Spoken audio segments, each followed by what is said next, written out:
比如说我们一包全100个的时候，我们现在是4层，1层25就是100，那我们做80，这里就要改成20，也是4层。好，就现在目前我们就是80、100，它要这2个规格，80包、100包。那袋子出来最多也是4层。对，然后我们就是说这里要改掉啊，改成20就它就是左边两边一样。对。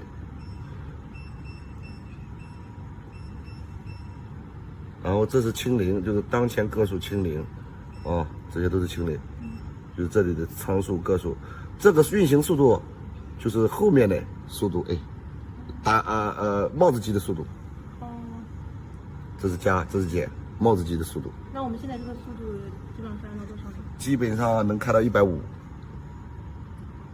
每分钟，但是连包装的话，最好就是100、120的样子。说100到120。好，100到120吧。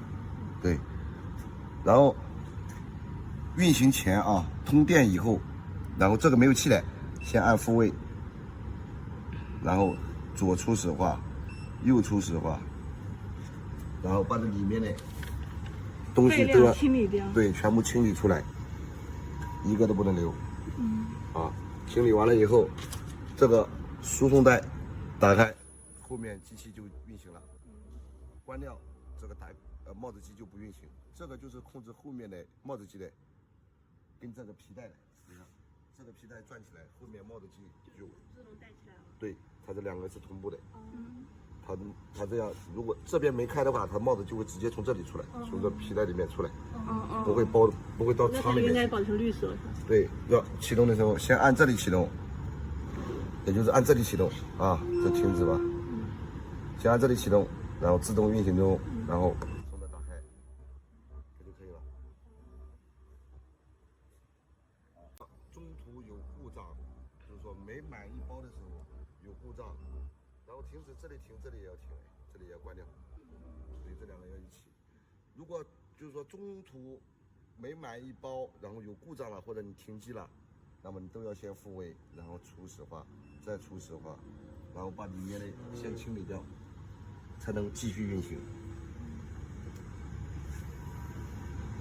每次都是这样，不管里面有多少，都要把它给清理出来。